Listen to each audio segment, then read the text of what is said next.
This is a Mr. Blobby boat, Kiddie rides by Jolly Roger.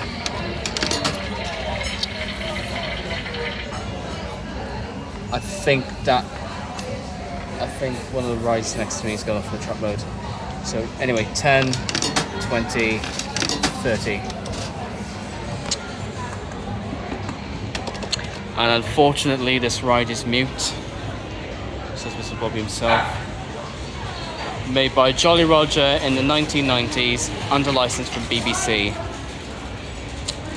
Yeah, Mr. Blobby is literally one of the most terrifying children's characters I've ever seen in television history.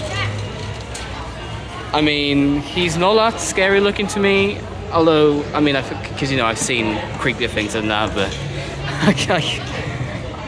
I imagine that a lot of people are really terrified of him. There's a Mr. Blobby logo down there.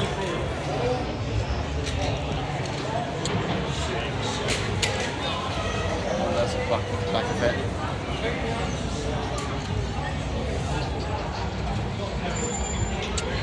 And that was a Mr. Blobby's boat, Kiddie rides by Jolly Roger, sighted at Tiny Tots Village in Ingle Mills.